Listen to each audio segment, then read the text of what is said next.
ꯑꯍꯥꯟꯕꯃꯛꯇꯗ ꯋꯥꯔꯤ ꯆꯐꯨ ꯆꯦꯅꯦꯜꯒꯤ ꯃꯥꯏꯀꯩꯗꯒꯤ ꯃꯌꯥꯝꯕꯨ ꯇꯔꯥꯝꯅ ꯑꯣꯛꯆꯔꯤ꯫ ꯉꯁꯤꯁꯨ ꯌꯥꯝꯅ ꯅꯨꯡꯉꯥꯏꯔꯕ ꯍꯣꯔꯔ ꯁ꯭ꯇꯣꯔꯤ ꯑꯃ ꯄꯨꯗꯨꯅ ꯂꯥꯛꯆꯔꯤ꯫ ꯋꯥꯔꯤ ꯑꯁꯤꯒꯤ ꯃꯃꯤꯡꯅ ꯕꯨꯠ ꯁꯥꯅꯕ ꯑꯃꯥꯏꯕ꯫ ꯋꯥꯔꯤ ꯑꯁꯤꯕꯨ ꯊꯥꯕꯤꯔꯛꯄꯅ ꯔꯣꯁꯤꯇꯥ ꯍꯨꯏꯗ꯭ꯔꯣꯝ꯫ ꯑꯗꯨꯗꯤ ꯃꯌꯥꯝ ꯋꯥꯔꯤ ꯑꯁꯤ ꯀꯔꯤ ꯀꯝꯗꯧꯕꯒꯦ ꯍꯥꯏꯕꯗꯨ ꯃꯌꯥꯝ ꯄꯨꯟꯅ ꯑꯃꯨꯛ ꯇꯥꯃꯤꯟꯅꯔꯁꯤ꯫ ꯌꯥꯏꯐꯦꯜ ꯀꯧꯕ ꯈꯨꯜ ꯑꯃ ꯂꯩꯔꯝꯃꯤ꯫ ꯈꯨꯜ ꯑꯁꯤꯗ ꯂꯩꯕ ꯈꯨꯟꯖꯥꯁꯤꯡ ꯑꯁꯤ ꯈꯨꯜ ꯑꯁꯤꯗ ꯂꯩꯕ ꯌꯥꯏꯈꯨ ꯄꯥꯠ ꯀꯧꯕ ꯄꯥꯠ ꯑꯁꯤꯗ ꯉꯥ ꯐꯥꯗꯨꯅ ꯀꯩꯊꯦꯜꯗ ꯌꯣꯜꯂꯒ ꯄꯨꯛꯆꯥꯛ ꯊꯥꯛꯅꯔꯝꯃꯤ꯫ ꯈꯨꯜ ꯑꯁꯤꯗ ꯊꯥꯔꯤꯛ ꯀꯧꯕꯤ ꯃꯁꯛ ꯃꯇꯧ ꯌꯥꯝꯅ ꯐꯖꯕꯤ ꯂꯩꯁꯥꯕꯤ ꯑꯃ ꯃꯃꯥꯒ ꯃꯈꯣꯏ ꯑꯅꯤꯈꯛꯇ ꯂꯩꯔꯝꯃꯤ꯫ ꯅꯣꯡꯃꯒꯤ ꯅꯨꯃꯤꯠ ꯑꯃꯅꯤ꯫ ꯊꯥꯔꯤꯛ ꯃꯥꯡꯒꯣꯟꯗ ꯆꯔꯩ ꯐꯤ ꯁꯥꯗꯨꯅ ꯂꯩꯔꯝꯃꯤ꯫ ꯇꯟꯖꯥ ꯑꯗꯨꯗ ꯊꯥꯔꯤꯛꯀꯤ ꯃꯃꯥ ꯃꯨꯈꯤ ꯀꯩꯊꯦꯜꯗꯒꯤ ꯍꯜꯂꯛꯂꯝꯃꯤ꯫ ꯃꯨꯈꯤꯅ, "ꯏꯕꯦꯝꯃ, ꯅꯪꯕꯨ ꯐꯤꯗꯣ ꯑꯗꯨꯝ ꯁꯥꯔꯒ ꯂꯩꯔꯕꯣ?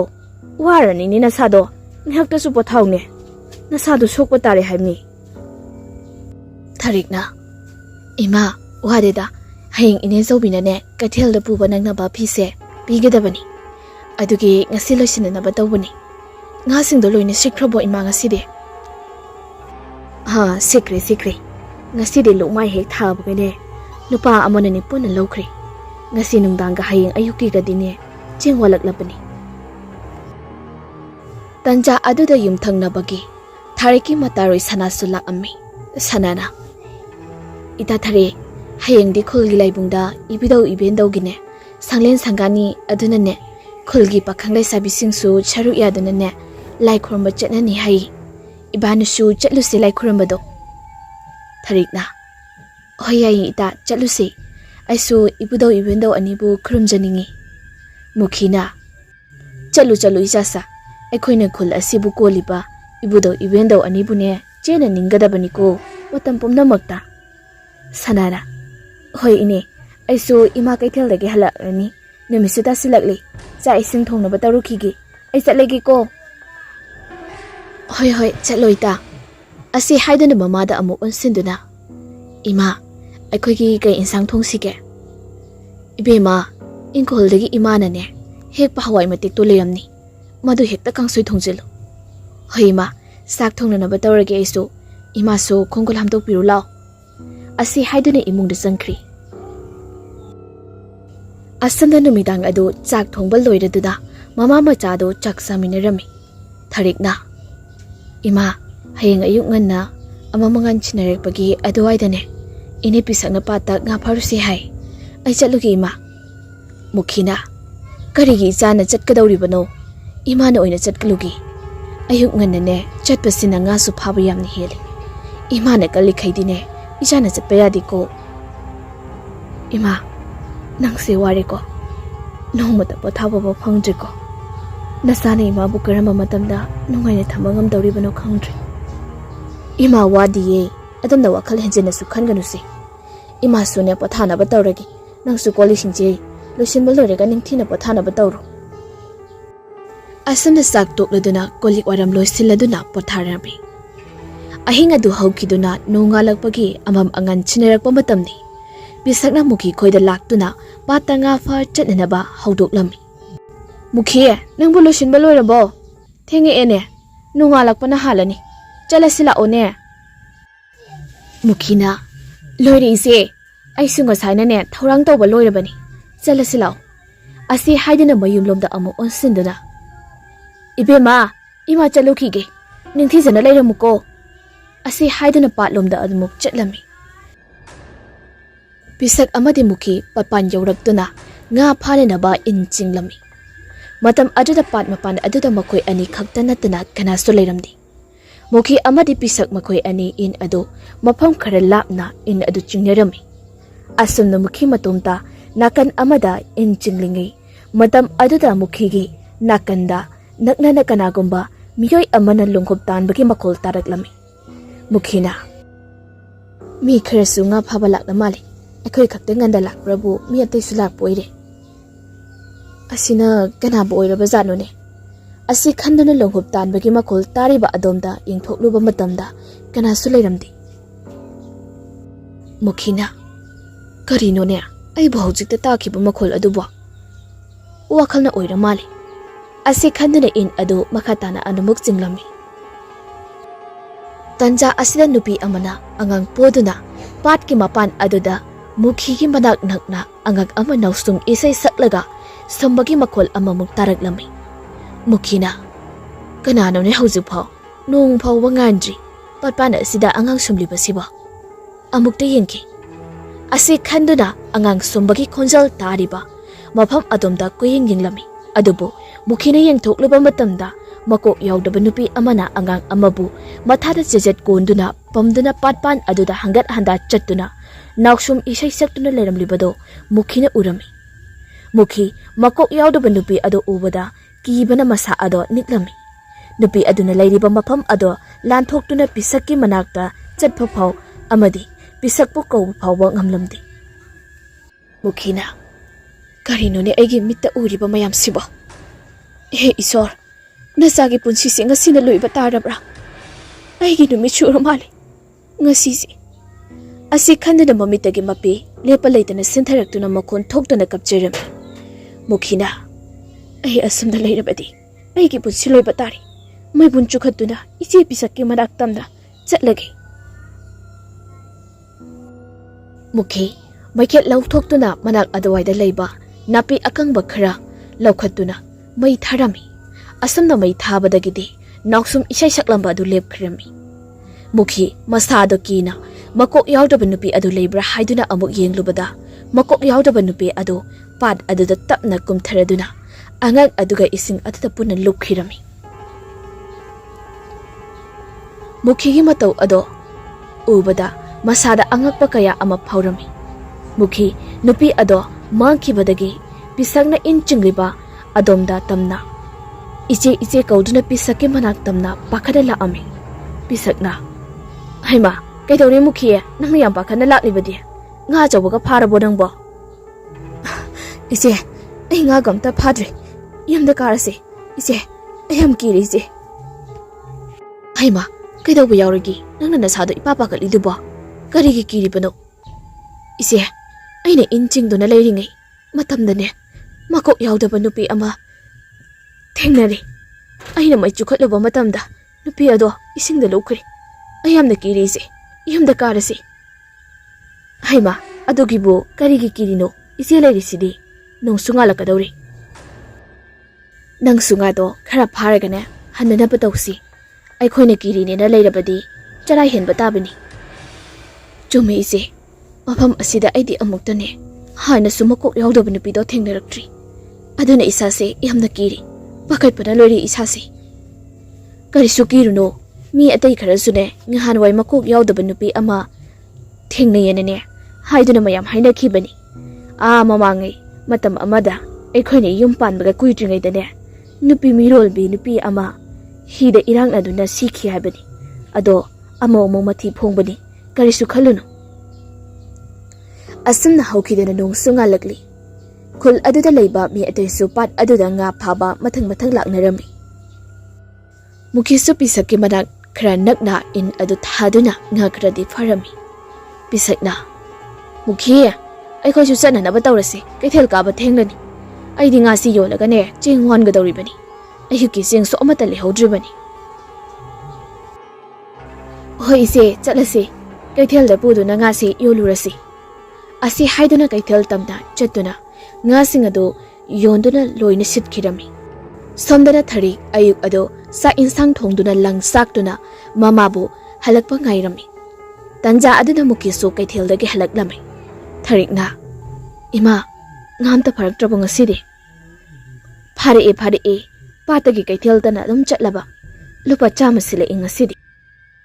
Oh ima irujanaba tawro ising thangto amabane maningda imagi irujanaba aduga jaksana batawrasi. Hoi chak thiram asi haiduna irujaba maningda changkhirami. Matam aduda mataroi sanasu laktuna ita thari nangdi hauju pabo loshindriba ita kauraba ngasi ibudo ibendo anigi sanglenda lai khurumba chatluse hainabaduba. Tharikna ita edi kauri sakpuna ita so aikhoida sarasi aduga losindune ibudo ibendo anibu khurumba chatlurasi la oita. Ase haidina mata anido saksangda sangduna sakpuna charaduna lai khurumba chatnaba loshilami. Sanana Ita Sanaraina Somse Tesilusi Ekodigi Helekpani Asi Haiduna Tarik the Pirami Tarik Su Sanaraina Som Odo Mata Sanadagi Lodona Napada Telami Tarik na Mamada Mukida Onsinduna Amo Ima Ekuchat Lukige Mukina Machabu Manam Nambiduna Chaluru Nintijana Chalu Hoiba Asi Haiduna Mata Sanaga Luinana Lai Kurambala Ami Makutta Yandai Tana Haplaba Lay Polang du Paiduna Tarik Hanadagi Pazariba Aduki Matakta Ngasina Amuke Hena Pazaba Haibadu Oikri Laikai Eduge Ahalaman Awa Miyoi Singna Tariki Chamna Pazaba Adu Ubada Machi Masingangnari Ahal Oirabinupi Amana Masibu Muki Machanupi Tarik Donatrine Onthokna Chinglimna Pazakre Damadia Mauna Ha Amana Amo Pazakre Hidingai Litana Masakta Nati Makut Masasu Yamna Hibani Ine Asi Hidina Laikagi Misingna Tarikpo Ubadangangnari Asamna Tarik Amadi Sanasu Ibudo Ibendo Anigi Sanglin Nusiglami Sanglel Adungasibi Kul Aduda Ladiba Ahalaman Bakanglay Sakayana Piktana Lai Koyumba Laknerami Sanglel Aduda Laigi Sebato Duna Amaibi Keresulerami AMAIBA Marak Aduda Kul Tangnaba Jahi Yankai Manga Suraba Tarik Puyamna Pamzaba AMAIBA Kairil Su Laigi Togol Tobi Yorami AMAIBA Kairi Ngasairagi Tari Pulak Prahaiduna Miyam Marak Aduda Koyen Yenduna Layrambani Adabu Mitmanga Tarikna Uzaba Pangba Asida Mipam Hondana Tariki Maikaida Koyen Yengzaduda Nungaiba Wakal Toduna Layrami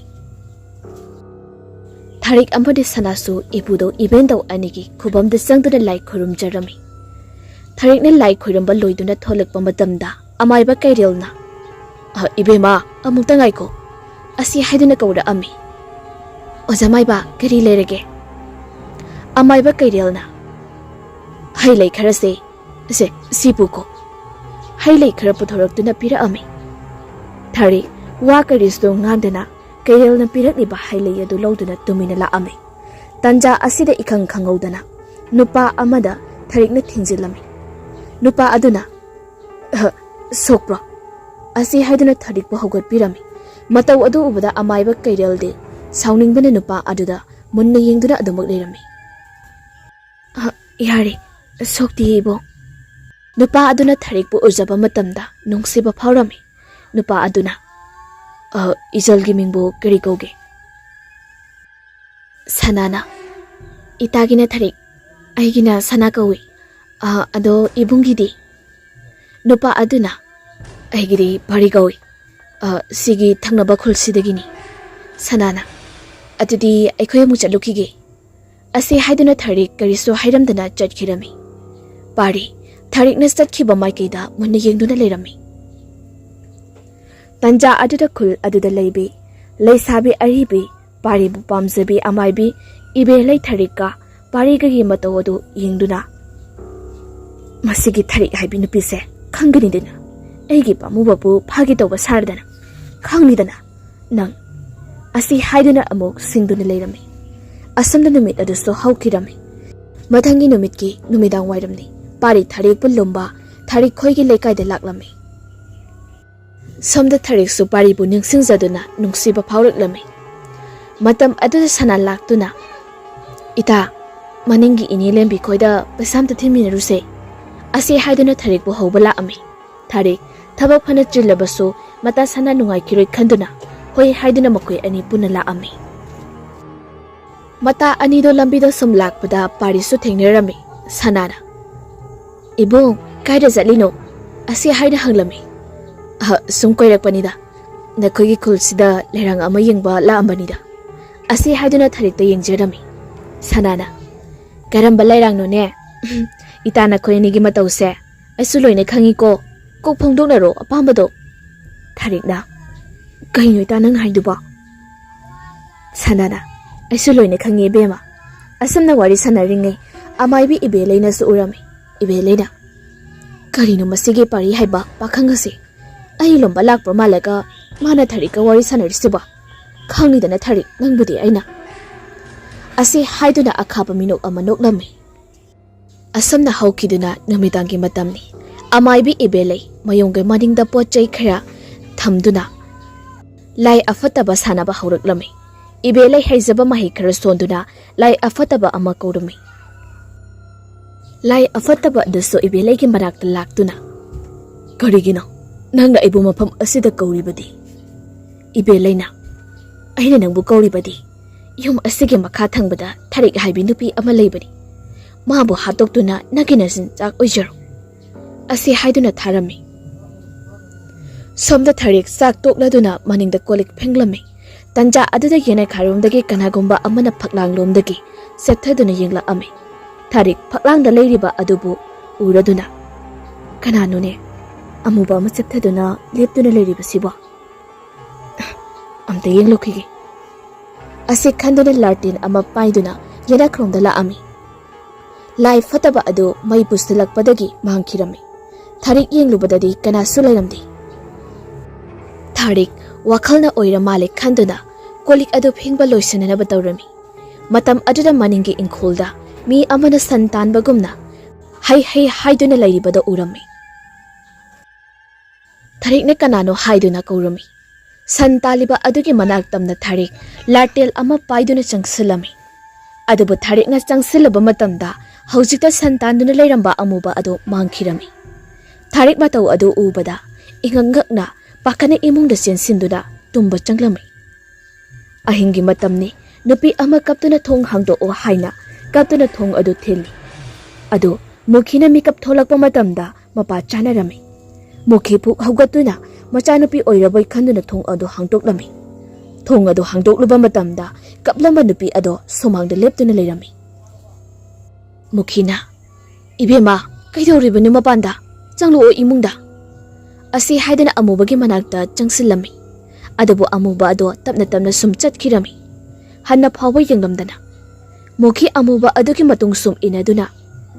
Ibema nambu kadaidano chatlibadubo la oni imungda changasine. Asi haidana amuba dugi matungdo adumak inarami.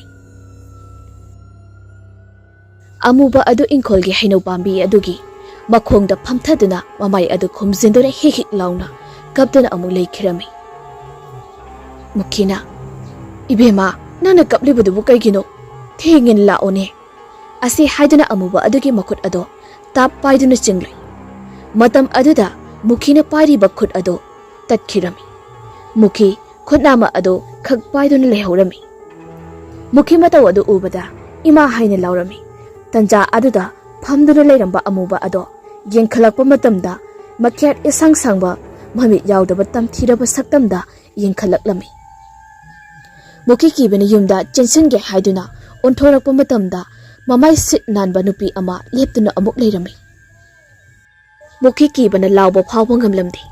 Amuba nupi ani aduna mukhibu hainau pambi adugi mathakta pukhatuna mangak ado uri wari yasinduna mangak laksinduna hatoklami.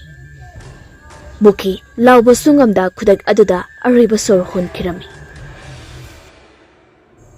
Mathangi nongalakpa numitni Tharik haugalakpa matamda thong adu ihang hangduna leirami.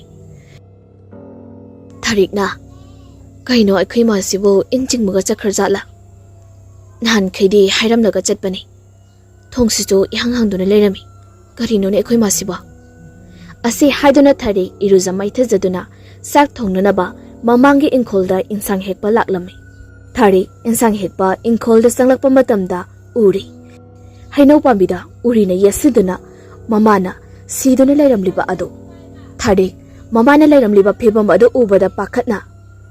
Ima nangna oirabliba phibam sibu kaino. Asi haiduna yamna kapchirami. Tharikna kappagi khonjal tabada yumthangnaba sanagi mama machasu changlakduna uri. Haujiti mukhina hainau mathakta siduna leiramliba adu. Sanagi mama machasu ningamdana kapchirami. Asumna laikai mi singsu mukhi leitre haibagi pau tabadagi mathang sanglaktuna mukhi gi asiba haksangbu hainau pammi mathaktagi laikai gi nupa ahumari sangdona lautharami. Asumna laikai miyam sangduna mukhi gi ariba mathangmangam pangthokhirami. Tharik mittagi pis chinthaba leptana mangolgi ukhokten aduda famduna lerami. Asomna haukiduna laikai miyamso mathang mayumda chatnakhirami. Sanana mata tharikpo themjinbirami. Ita kapkuno se nangi matausi ing mangamdri. Se chakra sana batausi. Tharikna ita ai karisu saningdeda. Aigi nungsiraba imada mahana aibu thadokduna chakrabada. Ai hingningba phawdri ita. Asi haidani yamna kapcherami. Sanagi mama ibemana thare kapkano toklo isor manane asumna to haiduna tambiram labani ima sune yumstu khokta thadokpa nungaiti sana nanga sidina taga leiminaro nata matopda leiba nungairaroi sana hoima itaga matam khradi leiminaragi ibemana phare leiminaro aisu chatlegi asi haiduna chatkirami numitugi numidang ado thari tumthaba yada mamagi wakhalda kaptuna adumak leirami mathangi numitni amaibi ibe leina ahina thakiba lai phataba adunane aina hatlo haiba midi hati mama oina halamini adubu aina pamjaba nupa phangningliba thari nangi punsibudi aina lusingani soidana aibu parina pamnanaba paribu mai thajin batai adudi hauji nupa phabagi mahidi aidi herodre phare thangnaba khulgi oja kairelgi inda chatuna tamluragi made adugi mahidu haibani somdana amaiba kairel laigi puja tawduna ahigi pamubi thariki mamadu leitri ai thari puloksinaba tawragi aina mabu nushi haibase phongdoktuna mongba iral yai sida puraknaba tawragi motomta yumduda leibado ayingba ngamloi tanja aduda amaibi ebelei sulaktuna ojabu leibibro asi haina kaura ami amaiba kairelna somda leini ibel he kai thabak leire itha thajadana lakibadi phamu phida asida amaibi ibelei phida aduda famdana ojaga tanadaba yadaba aruba wa ama leiri ha ai nupa amta phabi daba yadri natrabadi nasanse punsi supane yum panba khangloi dori kairelna aima ichana pamliba nupa adubu kanano masak maming tao oja atay kana sunatida oja khoigi makharomda leiba thokchungi pari duni kairelna ihe pari oire madidi mahi ama thajinbada matomda yarakla dabudubu ibe leina adubu oja aigi lambida yetunane mukhigi machanupi thariknane paribu munaba hotnaribase ai tharikpu manganba pami ihe ibema tharikpu manghanbadi engamoi aina tharikpu pamjadunane sanglibase kuirabani nangi paribudine nangi nakhuta sinaba ngamgani ni aina oja adudi tandum chari ojana tharikpu lawsinaba tawbiru aduga paribunane tareng leibi kauduna aigi kutta sinabi oja phare adudi thabakse hore numidangdagi haurasi aigi yumsidane ibani changduna ichanchune nabungi sida leirunga sidi asamna haukiduna numidangi matamni pari thabalgi mangal adubu yengduna tharik puning singli aigi nungsi toidebi thare nangbu urakdaba matam kuiri nakoi khulda aina laklabaso nangdi thengnakhidre nangdi aibu ningsingdabra ase haiduna tharik pu ningsingduna leirami somdana kairel amadi ibelai maningda yangko hailai migi saru puthokduna mamangda thamduna lai afataba kauduna sananaba tawrami kairel ariba lairik amabu puthorakduna haijaba lairon tiron khara sonduna phataba lai koba horaklami matam aduda lai sanariba mafam aduge akoibada mi khara noktuna kochenchenbagumna tawraklami ibelai amadi kairel masada akiba amata fauda phataba laibo kouba leplamdi asamna mamit yaudaba inai tairaba akiba saktamda phatraba thawai ahum thoklaklami kairelna he phatraba thawai nakoi aina haiba yagadabani nakoi gi sakthak aina watana pigani mamit yaudaba maru ikokokpa phatraba thawai amana ꯑꯩꯈꯣꯏꯒꯤ ꯁꯛꯊꯛ ꯅꯪꯅ ꯋꯥꯠꯇꯅ ꯄꯤꯅꯤ ꯍꯥꯏꯔꯕꯅꯤꯅ ꯅꯪꯅ ꯍꯥꯏꯕ ꯌꯥꯒꯦ ꯍꯥꯏꯌꯨ ꯀꯔꯤ ꯋꯥꯅꯣ ꯍꯥꯏꯌꯨ ꯀꯩꯔꯦꯜꯅ ꯍꯦ ꯃꯃꯤꯠ ꯌꯥꯎꯗꯕ ꯐꯠꯇ꯭ꯔꯕ ꯊꯋꯥꯏ ꯅꯪꯅ ꯊꯪꯅꯕꯗ ꯂꯩꯔꯤꯕ ꯈꯨꯜꯒꯤ ꯊꯥꯔꯤꯛꯀꯤ ꯌꯨꯝꯗ ꯆꯠꯂꯨ ꯊꯥꯔꯤꯛꯄꯨ ꯍꯥꯠꯄꯗꯤ ꯌꯥꯗꯦ ꯑꯀꯤ ꯑꯈꯪ ꯅꯪꯍꯟꯒꯗꯕꯅꯤ ꯑꯗꯨꯒ ꯃꯆꯤꯟ ꯌꯥꯎꯗꯕ ꯃꯀꯣꯛ ꯌꯥꯎꯗꯕ ꯐꯠꯇ꯭ꯔꯕ ꯊꯋꯥꯏ ꯅꯈꯣꯏ ꯑꯅꯤꯅ ꯃꯈꯥꯔꯣꯝꯗ ꯂꯩꯕ ꯄꯥꯔꯤꯒꯤ ꯌꯨꯝꯗ ꯆꯠꯇꯨꯅ ꯑꯀꯤ ꯑꯈꯪ ꯅꯪꯍꯟꯒꯗꯕꯅꯤ ꯁꯦ ꯅꯈꯣꯏꯒꯤ ꯆꯥꯛꯊꯥꯛ ꯑꯁꯤ ꯍꯥꯏꯗꯨꯅ ꯑꯉꯥꯡ ꯄꯣꯛꯇ ꯉꯥꯏꯔꯤꯕꯒꯤ ꯑꯁꯤꯕꯒꯤ ꯃꯈꯨꯠ ꯑꯗꯨ ꯊꯥꯔꯝꯃꯤ ꯑꯁꯨꯝꯅ ꯐꯠꯇ꯭ꯔꯕ ꯊꯋꯥꯏ ꯑꯍꯨꯝꯗꯨꯁꯨ ꯑꯗꯨꯃꯛ ꯆꯠꯈ꯭ꯔꯦ ꯏꯕꯦꯂꯩꯅ ꯑꯣꯖꯥ ꯍꯧꯖꯤꯛꯇꯤ ꯂꯥꯏ ꯁꯥꯟꯅꯕꯁꯨ ꯂꯣꯏꯔꯕꯅꯤꯅ ꯄꯥꯃꯨꯕ ꯃꯥꯒꯤ ꯊꯋꯥꯏꯕꯨ ꯀꯧꯗꯨꯅ ꯇꯔꯦꯡ ꯂꯩꯕꯤ ꯀꯧꯅꯕ ꯇꯧꯔꯁꯤ ꯀꯩꯔꯦꯜꯅ ꯑꯁ ꯏꯕꯦꯝꯃ ꯅꯪꯁꯦ ꯉꯥꯏꯉꯝꯈꯤꯗ꯭ꯔꯦꯗ ꯑꯁꯤ ꯍꯥꯏꯗꯨꯅ ꯏꯃꯨꯡꯂꯣꯝꯗ ꯆꯪꯂꯝꯃꯤ ꯁꯣꯝꯗꯅ ꯊꯥꯔꯤꯛ ꯈꯣꯏꯒꯤ ꯌꯨꯝꯗ ꯃꯃꯤꯠ ꯌꯥꯎꯗꯕ ꯊꯋꯥꯏ ꯑꯗꯨꯅ ꯄꯤꯛꯂꯤꯕ ꯑꯉꯥꯡ ꯅꯋꯥ ꯑꯃꯒꯤ ꯈꯣꯟꯖꯦꯜꯗ ꯃꯥꯡꯒꯣꯟꯗꯒꯤ ꯀꯞꯂꯝꯃꯤ ꯊꯥꯔꯤꯛ ꯇꯨꯝꯕ ꯌꯥꯗꯅ ꯂꯩꯕꯒ ꯑꯉꯥꯡ ꯀꯞꯄꯒꯤ ꯈꯣꯟꯖꯦꯜ ꯑꯗꯨ ꯇꯥꯔꯝꯃꯤ ꯊꯥꯔꯤꯛꯅ ꯀꯅꯥꯕꯨ ꯑꯣꯏꯔꯖꯥꯠꯅꯣꯅꯦ ꯊꯦꯡꯉꯕ ꯑꯍꯤꯡ ꯑꯁꯤꯗ ꯀꯞꯂꯤꯕꯁꯤꯕꯣ ꯇꯥꯏꯕꯪ ꯃꯤꯗꯤ ꯑꯣꯏꯔꯣꯏ ꯑꯁꯤ ꯈꯟꯗꯅ ꯃꯈꯣꯜ ꯑꯗꯨ ꯇꯥꯔꯕꯁꯨ ꯇꯨꯃꯤꯟꯅ ꯂꯩꯔꯝꯃꯤ ꯃꯇꯥ ꯁꯅꯥꯗꯤꯉꯥꯏꯗꯅ ꯑꯗꯨꯃꯛ ꯇꯨꯝꯗꯨꯅ ꯂꯩꯔꯝꯃꯤ ꯑꯉꯥꯡꯅ ꯀꯞꯄꯒꯤ ꯃꯈꯣꯜ ꯑꯗꯨ ꯑꯃꯨꯛ ꯂꯦꯞꯈꯤꯔꯝꯃꯤ ꯉꯥꯏꯍꯥꯛ ꯂꯩꯔꯒ ꯂꯥꯏꯟꯗꯧꯒꯤ ꯀꯥ ꯑꯗꯨꯗ ꯃꯤ ꯈꯔ ꯋꯥꯔꯤ ꯁꯥꯟꯅꯕꯒꯨꯝꯅ ꯃꯨꯔꯨꯝ ꯃꯨꯔꯨꯝ ꯁꯣꯟꯕꯒꯤ ꯃꯈꯣꯜ ꯇꯥꯔꯛꯂꯝꯃꯤ ꯊꯥꯔꯤꯛꯅ ꯀꯔꯤꯅꯣ ꯂꯥꯏꯟꯗꯧꯒꯤ ꯀꯥꯗ ꯂꯩꯔꯤꯕꯁꯤꯕꯣ ꯀꯅꯥ ꯑꯣꯏꯔꯖꯥꯠꯅꯣ ꯑꯁꯤ ꯈꯟꯗꯅ ꯍꯧꯒꯠꯇꯨꯅ ꯂꯥꯏꯟꯗꯧꯒꯤ ꯀꯥꯗ ꯂꯩꯔꯤꯕ ꯑꯗꯣꯝꯗ ꯂꯥꯛꯑꯝꯃꯤ ꯊꯥꯔꯤꯛ ꯂꯥꯏꯟꯗꯧꯒꯤ ꯀꯥ ꯑꯗꯨꯗ ꯆꯪꯂꯛꯇꯨꯅ ꯌꯦꯡꯂꯨꯕꯗ ꯃꯁꯝꯕꯅ ꯏꯐꯥ ꯐꯥꯗꯨꯅ ꯑꯃꯨꯕ ꯑꯃ ꯃꯣꯔꯥ ꯑꯗꯨꯗ ꯐꯝꯗꯨꯅ ꯂꯩꯔꯤꯕꯗꯨ ꯎꯔꯝꯃꯤ ꯊꯥꯔꯤꯛꯅ ꯅꯪꯕꯨ ꯀꯅꯥꯅꯣ ꯃꯐꯝ ꯑꯁꯤꯗ ꯀꯩꯗꯧꯔꯤꯕꯅꯣ ꯑꯁꯤ ꯍꯥꯏꯅ ꯍꯪꯂꯝꯃꯤ ꯑꯗꯨꯕꯨ ꯑꯃꯨꯕ ꯑꯗꯨ ꯃꯆꯤꯟ ꯂꯦꯡꯗꯅ ꯑꯗꯨꯃꯛ ꯐꯝꯗꯨꯅ ꯂꯩꯔꯝꯃꯤ ꯊꯥꯔꯤꯛ ꯑꯃꯨꯕ ꯑꯗꯨꯒꯤ ꯃꯅꯥꯛꯇ ꯆꯪꯁꯤꯟꯗꯨꯅ ꯅꯪꯕꯨ ꯀꯅꯥꯅꯣ ꯍꯥꯏꯗꯨꯅ ꯂꯦꯡꯖꯨꯝꯗ ꯇꯥꯞ ꯂꯥꯎꯅ ꯄꯥꯏꯔꯨꯏ ꯃꯇꯝ ꯑꯗꯨꯗ ꯑꯃꯨꯕ ꯑꯗꯨ ꯇꯝꯊꯤꯔꯕ ꯁꯛꯇꯝꯗ ꯑꯣꯟꯊꯣꯔꯛꯇꯨꯅ ꯈꯤꯈꯤ ꯅꯣꯛꯇꯨꯅ ꯌꯨꯝꯔꯥꯌꯨꯝꯗ ꯀꯟꯅ ꯆꯦꯟꯈꯤꯔꯝꯃꯤ ꯊꯥꯔꯤꯛ ꯃꯇꯧ ꯑꯗꯨ ꯎꯕꯗ ꯏꯃꯥ ꯍꯥꯏꯅ ꯀꯟꯅ ꯂꯥꯎꯔꯝꯃꯤ ꯁꯅꯥ ꯊꯥꯔꯤꯛꯅ ꯂꯥꯎꯕꯒꯤ ꯈꯣꯟꯖꯦꯜ ꯑꯗꯨ ꯇꯥꯔꯗꯨꯅ ꯊꯥꯔꯤꯛꯀꯤ ꯃꯅꯥꯛꯇ ꯂꯥꯛꯇꯨꯅ ꯀꯩꯗꯧꯔꯒꯦ ꯍꯥꯏꯅ ꯍꯪꯂꯝꯃꯤ ꯊꯥꯔꯤꯛꯅ ꯕꯨꯠ ꯍꯥꯏꯗꯨꯅ ꯑꯃꯨꯕ ꯑꯗꯨꯅ ꯆꯦꯟꯈꯤꯕ ꯃꯥꯏꯀꯩ ꯑꯗꯨꯗ ꯈꯨꯠ ꯊꯤꯜꯂꯝꯃꯤ ꯇꯟꯖꯥ ꯑꯗꯨꯗ ꯃꯄꯥꯟꯗ ꯅꯨꯄꯤ ꯑꯃꯅ ꯀꯞꯄꯒꯤ ꯈꯣꯟꯖꯦꯜꯗ ꯌꯨꯝ ꯑꯗꯨꯒꯤ ꯑꯀꯣꯏꯕꯗ ꯆꯠꯇꯨꯅ ꯂꯩꯔꯝꯃꯤ ꯃꯈꯣꯜ ꯑꯗꯨ ꯇꯥꯕꯗ ꯊꯥꯔꯤꯛ ꯑꯃꯗꯤ ꯁꯅꯥ ꯀꯤꯕꯅ ꯐꯃꯨꯡꯗ ꯆꯣꯡꯈꯠꯇꯨꯅ ꯐꯃꯨꯡ ꯃꯌꯥꯏꯗ ꯐꯝꯗꯨꯅ ꯂꯩꯔꯝꯃꯤ ꯁꯝꯗꯅ ꯄꯥꯔꯤ ꯑꯍꯤꯡ ꯑꯗꯨꯗ ꯊꯥꯔꯤꯛꯀꯤ ꯋꯥꯈꯜꯗ ꯇꯨꯝꯕ ꯌꯥꯗ ꯊꯥꯕꯜꯒꯤ ꯃꯉꯥꯜ ꯌꯦꯡꯗꯨꯅ ꯃꯥꯡꯒꯣꯜꯗ ꯐꯝꯗꯨꯅ ꯂꯩꯔꯝꯃꯤ ꯃꯇꯝ ꯑꯗꯨꯗ ꯃꯥꯡꯒꯣꯟꯒꯤ ꯐꯛꯂꯥꯡ ꯑꯗꯣꯝꯗ ꯀꯩꯗꯧꯔꯤꯕꯅꯣ ꯀꯔꯤ ꯌꯦꯡꯂꯤꯕꯅꯣ ꯍꯥꯏꯅ ꯍꯪꯂꯛꯂꯝꯃꯤ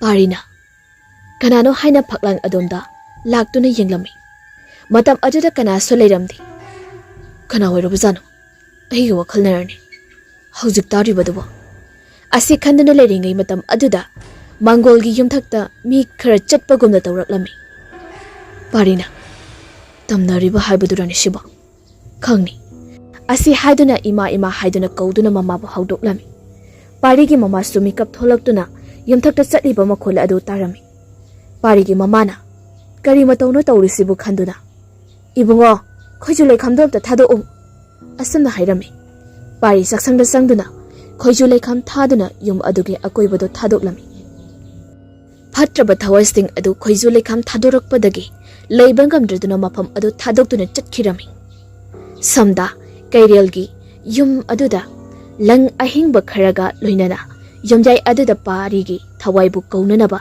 ꯇꯔꯦꯡ ꯂꯩꯕꯤ ꯇꯧꯗꯨꯅ ꯀꯧꯕ ꯍꯧꯕꯒ ꯃꯈꯣꯏꯅ ꯊꯥꯗꯣꯛꯈꯤꯕ ꯐꯠꯇ꯭ꯔꯕ ꯊꯋꯥꯏꯁꯤꯡ ꯑꯗꯨ ꯂꯥꯛꯇꯨꯅ ꯌꯨꯝꯌꯥꯏ ꯑꯗꯨꯗ ꯄꯥꯏꯁꯤꯜꯂꯛꯇꯨꯅ ꯂꯥꯛꯂꯝꯃꯤ ꯑꯁꯝꯅ ꯊꯋꯥꯏꯁꯤꯡ ꯑꯗꯨ ꯂꯥꯛꯄꯗꯒꯤ ꯇꯔꯦꯡ ꯂꯩꯕꯤ ꯀꯧꯗꯨꯅ ꯄꯥꯔꯤꯒꯤ ꯊꯋꯥꯏ ꯀꯧꯔꯝꯕ ꯑꯗꯨ ꯑꯀꯥꯏꯕ ꯑꯣꯏꯔꯝꯃꯤ ꯀꯩꯔꯦꯜꯅ ꯍꯦ ꯊꯋꯥꯏ ꯀꯔꯤ ꯇꯧꯔꯦ ꯅꯈꯣꯏꯅ ꯊꯨꯅ ꯍꯜꯂꯛꯂꯤꯕꯗꯤ ꯑꯩꯅ ꯁꯤꯟꯅꯈꯤꯕ ꯊꯕꯛ ꯑꯗꯨ ꯃꯥꯏ ꯄꯥꯛꯂꯕ꯭ꯔꯥ ꯐꯠꯇ꯭ꯔꯕ ꯊꯋꯥꯏꯁꯤꯡ ꯑꯗꯨꯅ ꯄꯥꯔꯤꯒꯤ ꯌꯨꯝꯗ ꯑꯀꯤ ꯑꯈꯪ ꯅꯪꯍꯜꯂꯨꯕ ꯃꯇꯝꯗ ꯑꯩꯈꯣꯏꯕꯨ ꯈꯣꯏꯖꯨ ꯂꯩꯈꯥꯝ ꯊꯥꯗꯨꯅ ꯇꯥꯟꯊꯣꯔꯛꯏ ꯍꯥꯏꯗꯨꯅ ꯆꯦꯜꯂꯛꯂꯤꯕꯅꯤ ꯍꯥꯏꯗꯨꯅ ꯇꯝꯂꯝꯃꯤ ꯑꯃꯥꯏꯕ ꯀꯩꯔꯦꯜꯅ ꯐꯔꯦ ꯅꯈꯣꯏꯒꯤ ꯁꯥꯊꯨꯐꯝꯗꯅꯦ ꯂꯩꯖꯔꯨꯔꯣ ꯆꯠꯂꯨ ꯑꯁꯤ ꯍꯥꯏꯗꯨꯅ ꯐꯠꯇ꯭ꯔꯕ ꯊꯋꯥꯏꯁꯤꯡ ꯑꯗꯨ ꯃꯥꯡꯍꯟꯈꯤꯔꯝꯃꯤ ꯑꯣꯖꯥ ꯇꯣꯛꯄ ꯇꯥꯔꯕ꯭ꯔꯥ ꯏꯕꯦꯂꯩꯅ ꯍꯥꯏꯔꯛꯄꯅꯤ ꯀꯩꯔꯦꯜꯅ ꯏꯕꯦꯝꯃ ꯉꯁꯤꯒꯤꯗꯤ ꯇꯣꯛꯂꯁꯤ पोथानब तौरसी नुसु ngलकदौरी चलो चलो नक्सु पोथा जरुरु इबेलै उपाय लेता होय हाइदुना पोथाब चंगलमी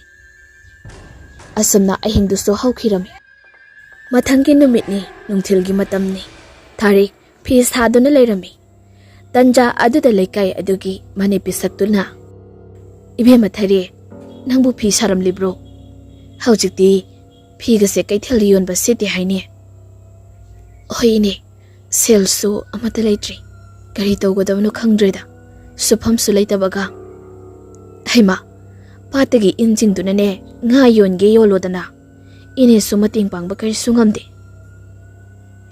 ine maduna bu farni aisu ine ne injing ba chappa matamda kara hubiro mo ine phare adudi amam angan sinarpa duwai dane thorang tawduna ngairamu nganna chatrabadine ngayamna phaba ngamdi hoi ine ai ngairamagi asumna hairami asumna numidang wairamgi matamne Pari san hoiba khulgi laibung leiba adumda la ami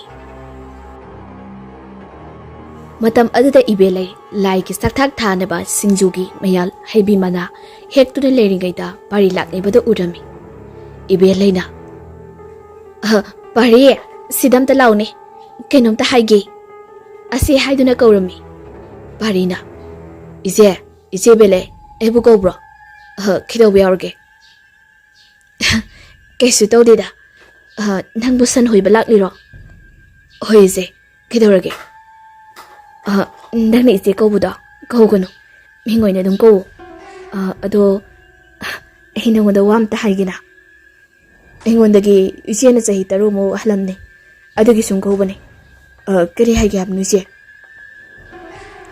ai hidi ami kaida ai nang bu yam nushi Iwani koi narase ase hain hairami kai no chi hari do ba ai do ngam ai hinu shia ba tharek dai ise ga lenga chana ba mayeng ai chalage ase haiduna chatkirami ibe lei ikai ba sauling ba puduna khangni dana nangbudi nangi no sida ba tharek to aina mai thajen dana ngahon gi ba nang kan mangam bar yengo ba ase haiduna haibi mana adu makhata na hiklami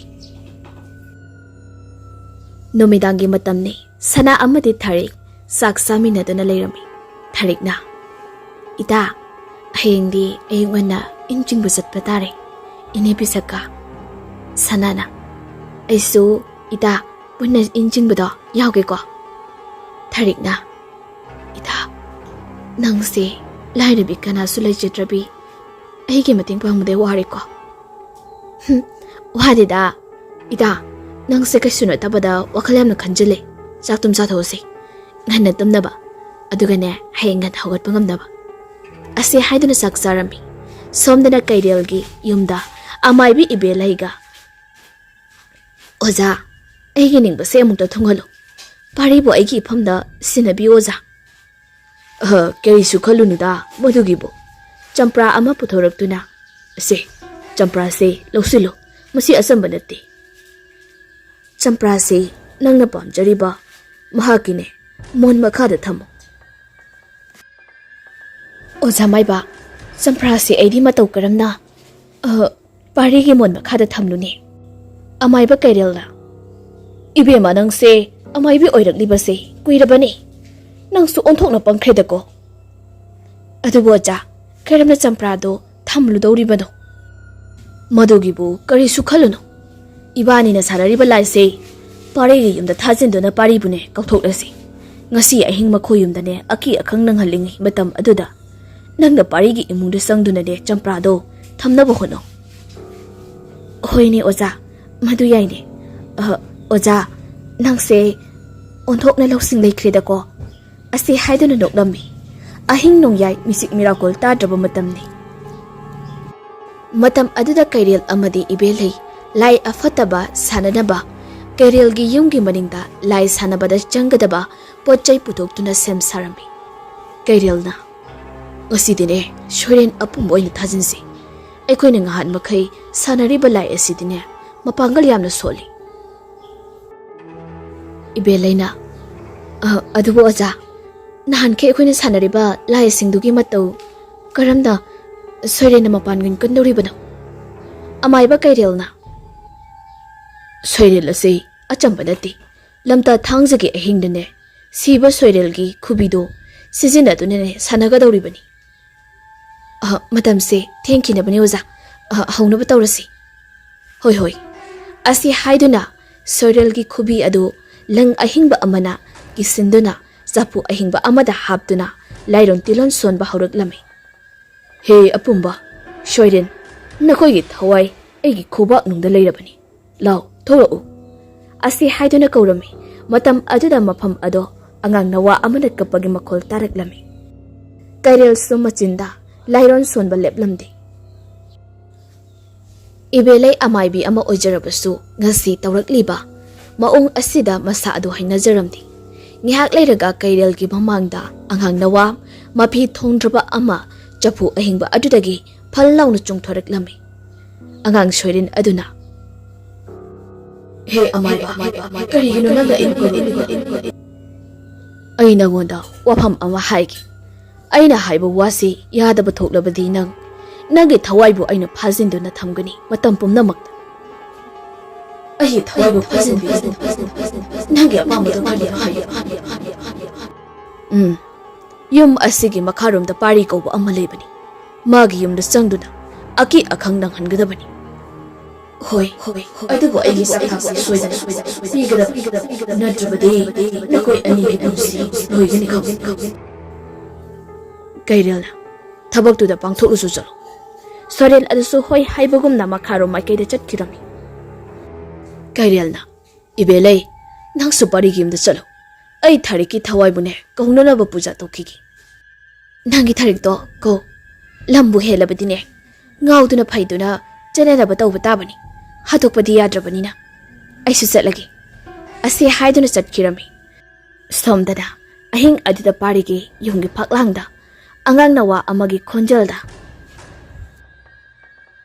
kaka ai chaklami se hawo chak piyo asi haidana kauраklami pari ahing adida mikap tholaktuna kananone agang ama mapanda leirisibu amukta yingluge haiduna haugatlami pari mapanda tholaktuna yena kharamda laktuna ko yenginglami adobu kanasu leiramdi parina karinone aigi wakal no rajalane asi khandana imungda changge haidana hek tawbaga makhoi ge saksangda angang amana hangat handa sangakpada uraklami kananone asi khandana saksangda changluba matamda angang macha ama akibage saktamda phal launa ko chenduna lerami pari ingangakna kibana masa ado chap yungna lepli pari gi tunglomdagi mamana ibungo kaidoragi nangbu haina hanglaklami pari khangprek khangda tunglomda onthorubada mama oiduna lerami mamana kaidoragi ibungo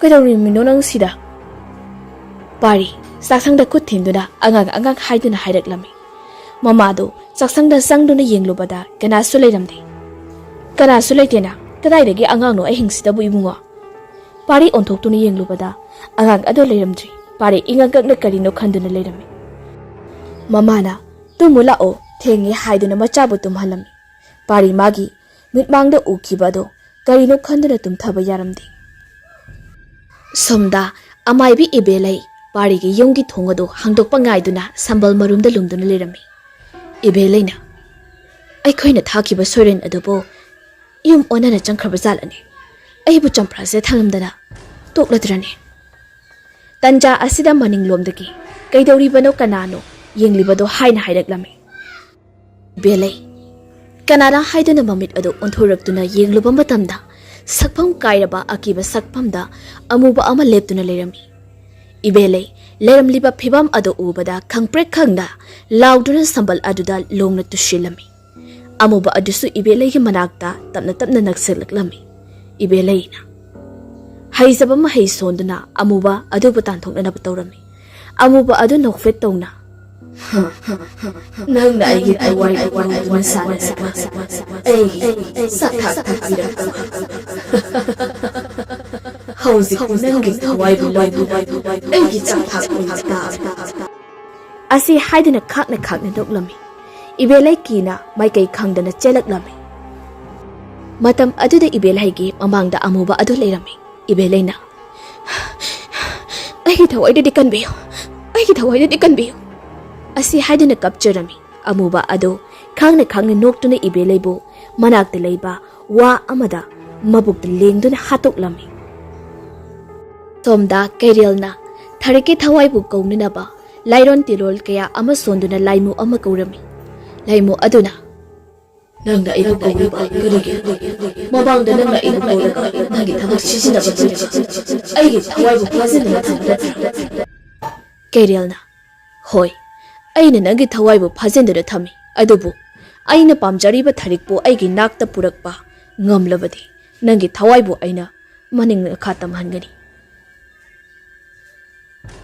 Laimu aduda Phare nangna haiba ai pangthokna aduga aigi thawaibu phajinduna thamlaba aina nangi tharibu hat asi haiduna chatkirami. Kairelna Asi haiduna noktuna Laimu Nangda bu kaidoba ngamnige aingonda Asi haidana karimnaba minok noklami. Asumna amam angan sinarakpa matamni Tharik mata sanaga loinana patta chananaba thaurang taurami. Tanja aduda pisaksu laktuna Ibhema Tharik nakhoiba loidribro chalasi lao. Asi haidana kauraklami. Tharikna Ine loire ngasana loirabani. Asi haidana thoklaklami. Mata sanaga punna Bisakna Aima Sana Nangsu injing bayawdoiro. Sanana Hoi ine Aisu itaka punna injing ba chatoini. Bisakna Phare Nangsu ihawba chatlasi. Lao Asi haidana makoi ahum punna lakminarami. Sum lakpana khulgi laibung leiba mapa adu yoksilaklami. Matam aduda Thariki tungda mi ama inerakpagumna tawraklami. Tharik chap leptuna tunglomda yengthokluba matamda laibung adugi mapada amuba ama changkhibada urami. Bisakna Haima Tharik kaidawre leptuna mo lairibaduna. Tharikda makoi anibu kikhini khanduna kaisi tawdira Asi haiduna makhatana chatlami. Adubu ngasaidagi laimu adudi Thariki matungda inaduna khangnidana amaiba kairi. Nangna pamjariba Tharikpo aina kaidogi nangna aipu apangbu siba. Asi haiduna sangli. Tharik makoi ahum adu pat yawraktuna. Bisakna Tharik nataga nakoi ani tharu horiba mafam asidane injingo. Aina ne hi leiriba asigi manakta singlagi. Nakoi buki bro. Sanana Kideda ine. Ho phare adudi jingminaro. Asi haiduna injing nena ba sem saduna injing ba horami. Tharikna Ida ngasi yamna sai ngayamna phagadaba mali amuda sonduni yengse. Hoita Asi haiduna in ado solubada ngamu ngakta laklami. Sanana Aya ngamu ngakta la ine. Asi haiduna ngadu lawsinduna tongkol manungda haplami. Thariki tunglomda kanagumba ama leibagumna stu tawraklami. Tharikna onthoktuna yengluba matamda kanasu leirapni. Sanadi in adu sonduna magi thokpa machinda wa pangangda ngangduna leirami. Matam aduda Thariki manakung mayada Tharik haina kobugumna nason pikna taraklami. Tharik onthoktuna kuyeng yengluba matamda inai taraba mamit iraw lawba amuba ama Tharik tamda paisilaktuna Thariki masada laimu ado changkhirami. Sanana Ida ngasi ngamungakta laeba kadai tungondom tapiro ngahapaki. Asi haiduna onthokluba matamda Tharik tongonda yawriba ngamu ado hingna job saduna leirabi. Sana Thariki matau ado ubada Ida kaino nang tawridubo.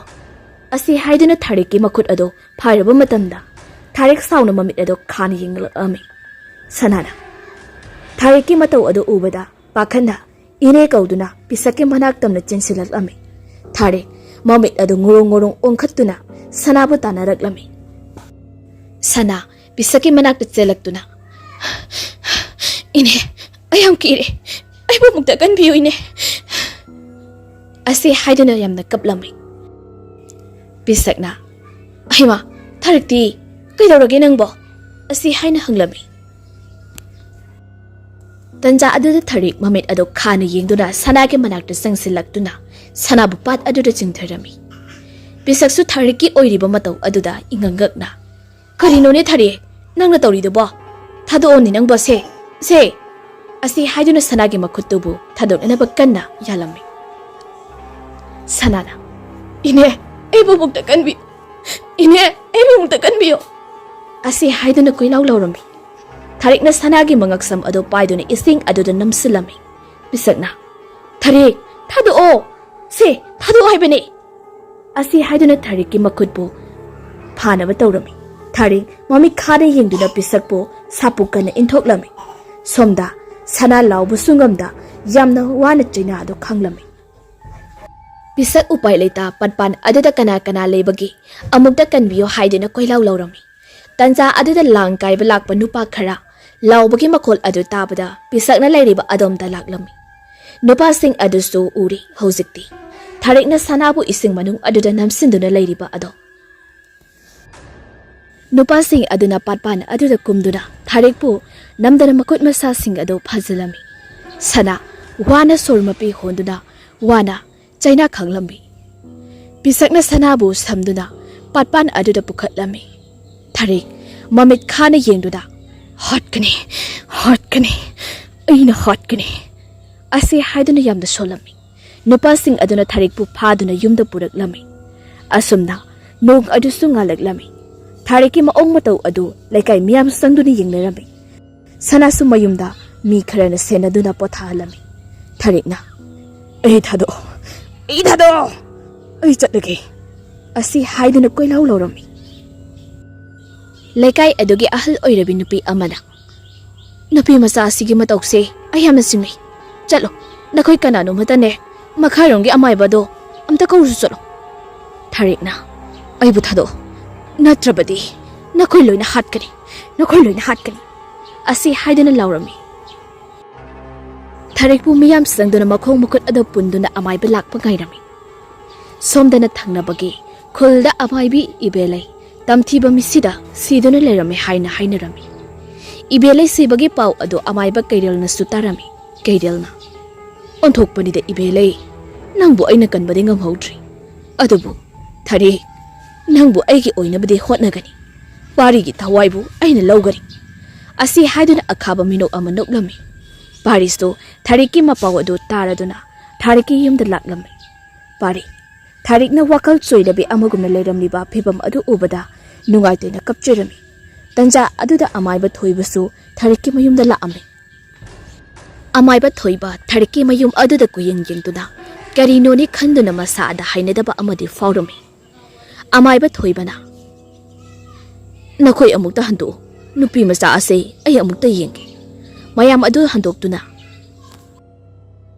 Amaiba thoiba Thariki makhut adu paiduna yengluba matamda haujikti ure khangli kanagumba amana phattaba tinmu laimu thajale haiba Amaiba thoibana nupi macha ase tinmu laimu thajinba butchanaba mi ama leire ahal amana kariya butchanaba haiba ozamaiba haibiyo kanano misak adoba thoibana misak adudini khangdri numidangi matamda Lai ama khoirumduna ne misak adu khangba ngamgani Mog amana amu Misak ado he khangbagane laikai mi am sangduna khul asidagi tanthokadabani Laikai mi ataina su tanthokadabani haina hairaklami Thoibana miyam amta ngaibiko nupi ase senaduna nungdangi lai khoiramnaba pochei do semna sanaba amta tawbi Laikai ki missing aduna areba puthoknaduna Lai khoiramnaba pochei do thorang tawrami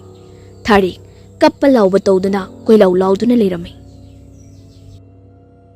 Laikai miyam singadu Tharikpu senarami Pari Thariki matawadu ubada yengba ngamdraduna But chanariba mi adubu hatkani haiduna mabukningda singduna leirami Asamna numidangi matamni Amaiba thoiba lai khoiramnaba thorang tawrami Laikai miyamna Tharikpu senaduna leiri Amaiba thoiba sumangda pochei khara khinduna thammaga lairon tiron sonduna lai khurumba huruklami thoibana ꯐꯠꯇ꯭ꯔꯕ ꯊꯋꯥꯏ ꯅꯍꯥꯛꯅ ꯅꯨꯄꯤ ꯑꯁꯤꯒꯤ ꯃꯁꯥꯗ ꯁꯥꯗꯣꯡꯗꯨꯅ ꯂꯩꯕ ꯌꯥꯔꯣꯏ ꯊꯣꯛꯂꯛꯎ ꯑꯁꯤ ꯍꯥꯏꯗꯨꯅ ꯊꯥꯔꯤꯛꯀꯤ ꯃꯁꯥ ꯑꯗ ꯇꯥꯏꯔꯦꯜꯅ ꯈꯤꯛꯂꯝꯃꯤ ꯊꯥꯔꯤꯛ ꯃꯁꯥ ꯃꯎ ꯑꯗꯨ ꯊꯦꯛꯇꯣꯛꯇꯨꯅ ꯅꯈꯣꯏ ꯍꯥꯠꯀꯅꯤ ꯍꯥꯏꯗꯨꯅ ꯂꯥꯎꯔꯝꯃꯤ ꯊꯣꯏꯕꯅ ꯍꯩꯖꯕ ꯃꯍꯩ ꯀꯌꯥ ꯁꯤꯖꯤꯟꯅꯗꯨꯅ ꯊꯣꯛꯂꯛꯎ ꯍꯥꯏꯗꯨꯅ ꯇꯥꯏꯔꯦꯜꯅ ꯍꯟꯖꯤꯟ ꯍꯟꯖꯤꯟ ꯈꯤꯛꯂꯝꯃꯤ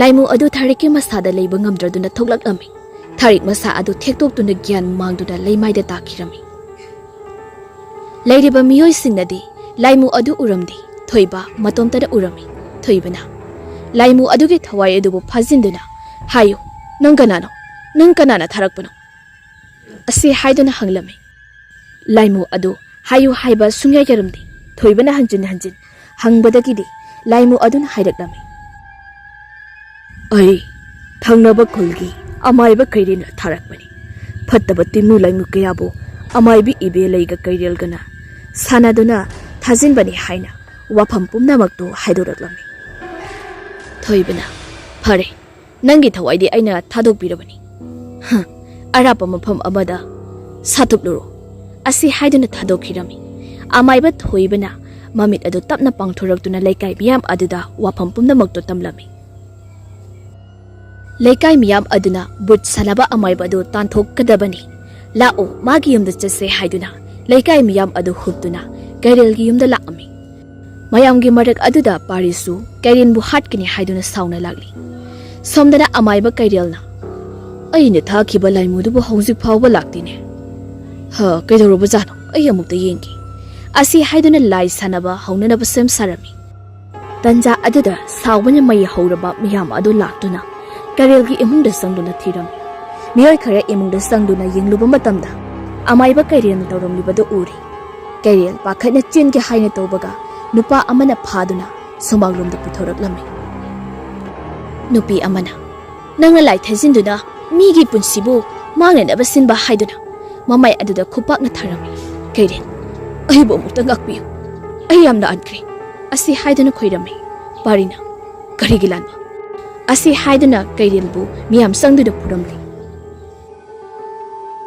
ꯑꯍꯜ ꯑꯃꯅ ꯐꯠꯇ꯭ꯔꯕ ꯃꯤꯑꯣꯏ ꯑꯁꯤ ꯍꯤꯡꯅ ꯃꯩ ꯊꯥꯗꯨꯅ ꯍꯥꯠꯀꯗꯕꯅꯤ ꯍꯥꯏꯔꯝꯃꯤ ꯃꯤꯌꯥꯝꯁꯨ ꯋꯥꯐꯝ ꯑꯗꯨꯗ ꯌꯥꯅꯔꯗꯨꯅ ꯀꯩꯔꯦꯜꯕꯨ ꯃꯥꯒꯤ ꯏꯃꯨꯡꯗ ꯄꯨꯟꯁꯤꯟꯗꯨꯅ ꯊꯝꯂꯒ ꯏꯕꯦꯂꯩꯒꯤ ꯑꯁꯤꯕ ꯍꯛꯆꯥꯡ ꯑꯗꯨꯁꯨ ꯀꯩꯔꯦꯜꯒꯤ ꯏꯃꯨꯡꯗ ꯄꯨꯔꯛꯇꯨꯅ ꯊꯝꯂꯝꯃꯤ ꯑꯁꯨꯝꯅ ꯈꯣꯏꯁꯥꯎꯅꯔꯕ ꯃꯤꯌꯥꯝ ꯑꯗꯨꯅ ꯀꯩꯔꯦꯜꯒꯤ ꯌꯨꯝ ꯑꯗꯨꯕꯨ ꯃꯩ ꯊꯥꯗꯨꯅ ꯀꯩꯔꯦꯜꯕꯨ ꯍꯥꯠꯇꯣꯛꯂꯝꯃꯤ ꯍꯧꯖꯤꯛꯇꯤ ꯑꯃꯥꯏꯕ ꯊꯣꯏꯕꯅ ꯊꯥꯔꯤꯛꯄꯨ ꯇꯤꯟꯌꯦꯠ ꯂꯩꯇꯅꯕ ꯂꯥꯏ ꯈꯣꯏꯔꯝꯗꯨꯅ ꯊꯥꯔꯤꯛꯁꯨ ꯒ꯭ꯌꯥꯟ ꯇꯥꯔꯗꯨꯅ ꯋꯥꯐꯝ ꯄꯨꯝꯅꯃꯛꯇꯨ ꯇꯝꯂꯝꯃꯤ ꯄꯥꯔꯤꯅ ꯑꯃꯥꯏꯕ ꯊꯣꯏꯕꯗ ꯁꯦꯜ ꯈꯔ ꯄꯨꯊꯣꯛꯇꯨꯅ ꯗꯈꯤꯅꯥ ꯇꯧꯗꯨꯅ ꯑꯣꯖꯥꯅ ꯑꯩꯒꯤ ꯊꯥꯔꯤꯛꯄꯨ ꯀꯟꯕꯤꯕꯒꯤ ꯊꯥꯒꯠꯆꯔꯤ ꯑꯁꯤ ꯍꯥꯏꯗꯨꯅ ꯈꯨꯔꯨꯝꯂꯝꯃꯤ ꯌꯥꯔꯦ ꯏꯕꯨꯡꯉꯣ ꯇꯍꯣꯏꯗꯤ ꯄꯥꯔꯤꯅ ꯊꯥꯔꯤꯛ ꯑꯩ ꯅꯪꯕꯨ ꯅꯇꯣꯝꯇ ꯊꯝꯂꯔꯣꯏ ꯑꯩꯒꯤ ꯌꯨꯝꯗ ꯆꯠꯂꯁꯤ ꯑꯁꯤ ꯍꯥꯏꯅ ꯍꯥꯏꯔꯝꯃꯤ ꯊꯥꯔꯤꯛꯁꯨ ꯍꯔꯥꯎꯅ ꯀꯞꯆꯗꯨꯅ ꯄꯥꯔꯤꯗ ꯌꯦꯡꯂꯝꯃꯤ ꯑꯁꯨꯝꯅ ꯂꯩꯀꯥꯏ ꯃꯤꯌꯥꯝ ꯆꯪꯗꯨꯅ ꯄꯥꯔꯤ ꯑꯃꯗꯤ ꯊꯥꯔꯤꯛ ꯂꯨꯍꯣꯡꯗꯨꯅ ꯅꯨꯡꯉꯥꯏ ꯌꯥꯏꯐꯅ ꯄꯥꯟꯈꯤꯔꯝꯃꯤ ꯃꯇꯥꯡ ꯑꯁꯤꯗ ꯋꯥꯔꯤ ꯑꯁꯤ ꯄꯥꯊꯣꯛꯆꯕ ꯂꯣꯏꯖꯔꯤ ꯋꯥꯔꯤ ꯑꯁꯤꯗ ꯄꯥꯊꯣꯛꯆꯕ ꯃꯇꯝꯗ ꯁꯣꯏꯈꯤ ꯂꯥꯟꯈꯤꯕ ꯌꯥꯎꯔꯕꯁꯨ ꯃꯌꯥꯝꯅ ꯄꯨꯛꯆꯦꯜ ꯆꯥꯎꯅ ꯉꯥꯛꯄꯤꯌꯨ ꯍꯥꯏꯖꯔꯤ ꯑꯗꯨꯒ ꯃꯌꯥꯝꯅ ꯆꯦꯅꯦꯜ ꯑꯁꯤꯕꯨ ꯅꯨꯡꯁꯤꯕꯤꯗꯨꯅ ꯁꯄꯣꯔꯠ ꯇꯧꯕꯤꯔꯝꯃꯨ